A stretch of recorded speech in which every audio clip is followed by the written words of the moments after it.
I want to welcome back a frequent guest of ours. That is Jim Reynolds, co-founder, chairman, and CEO of Chicago investment bank Loop Capital Markets. And as we were mentioning, Jim has been very critical of the rating agencies for some time. You've been on the record, Jim, saying that. And, reading some of the advanced testimony from some of the former, current Moody executives, mostly former ones, are you surprised that Wall Street still continues to rely on these ratings? Well, Betty, as we've spoken about before, the rating agencies, it's sort of a conundrum, if you will. Our initial discussions had to do with underratings of municipals. And now when you look at sort of what Wall Street does with these agencies, when you look at Wall Street, sort of the agencies are the conduit that Wall Street uses to get the instruments that they create to investors. Wall Street has always been skeptical of the ratings. It's just that now, since we've gotten so much additional information from the hearings, from emails and testimonies, we've seen hard evidence from analysts as to why they should. Right. And I totally see that and agree with that. And I know, though, that we can see the problems, and yet these agencies have continued to exist. And the reason why, Jim, is because getting rid of them is not as easy as just saying, look, you're out of the picture. I mean, it's much more complicated to get rid of these agencies, right?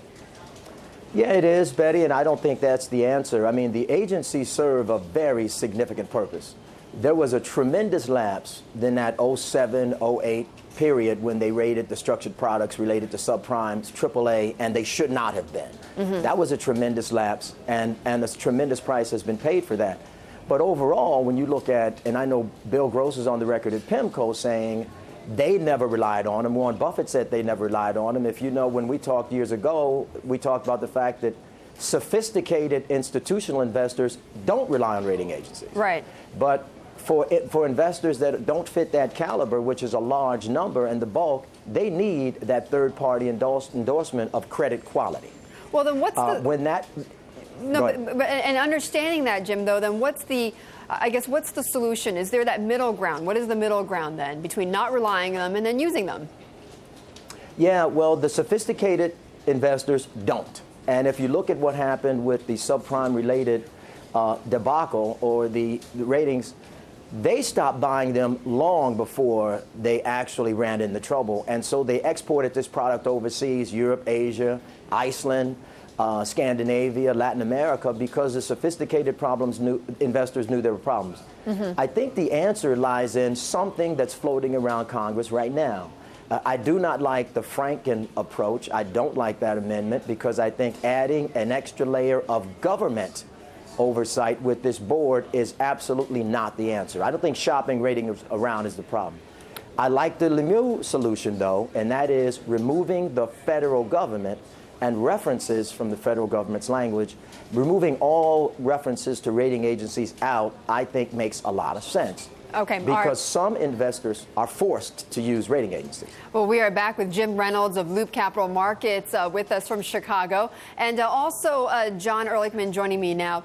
And the reason why I want to bring you in was that Jim was just saying that of all the proposals he's seen so far, he does not like this Franken proposal on rating agencies. No, but he did explain why there are some people that do like it. This idea of rating shopping. People are sick and tired of Wall Street firms going around to the various rating agencies and saying, hey, we're going to get the best rating, we're going to get the best rating. Very quickly, let's just explain how this Franken plan would work.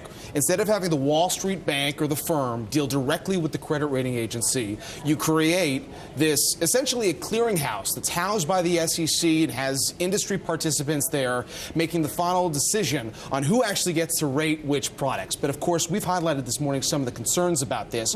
First of all, there are still high barriers to entry and still not a lot of participants in the industry, which raises the question, are Moody's and S&P and Fitch really going to lose a lot of ground? And it will take a lot of time to get this thing running, assuming it does become law. Still could take upwards of a year and a half to get going. Right, to get it working, it's going to take a lot of time. And I know, I want to get back to you, Jim, and you were talking about some of the proposals that you like, some you don't. I know you don't like the Franken one, but is there any single solution that doesn't involve the government? Can't the markets take care of this at all? Well, you know, when I speculate on what I would ask Warren Buffett today in the testimony, and what I'd like to hear him talk about is not regurgitate what we already know and what we've already heard on the crisis, right, but to talk about solutions. I would expect he would probably say less government is better, that this board is probably not a great idea. That's my speculation. But I think he would also say that more regulation is better. Watering down the protection that the rating agencies have under the First Amendment is better, which is being addressed. Holding them more accountable to a set of standards. Right. Eliminating, Betty, which I think is essential, eliminating the status that the big three have in the NSRO, the National Statistical Rating Organizations. And Jim, you can't see that happening, though, without some sort of government intervention, then, is what you're saying. This can't be handled privately. No, the government has to make these decisions, and I think these are the right decisions to make. Jim, it's John Erlichman. How do you get more participants? Hey, Jim. How do you get more participants in this market? That's one of the concerns, that there aren't that many firms out there that have what you just talked about, that NRSRO rating. How do you get more players to decide, I want to take the costs, I want to get into this business? Well, in the first place, John, I'll tell you there are. We use several that are not the big three. Give me credit. There's a few others, and I don't want to name too many because that may sound like an endorsement or not, but there are small ones out here that do the job that are not a member of the statistical rating organizations, and they're very good, and investors know about them. We have to eliminate the sanction, if you will, of this oligopoly that sort of holds these big three on a pedestal and relegates the others to a lesser status. So they're there. If they open up this market to true competition, you will find 5, 6, 7, 8, 9, 10 very good organizations ready to come in and rate debt. Jim, I'm just going to throw this out there. Is there any validity to trying to start from scratch, trying to value credit or risk from scratch, not depend on the system?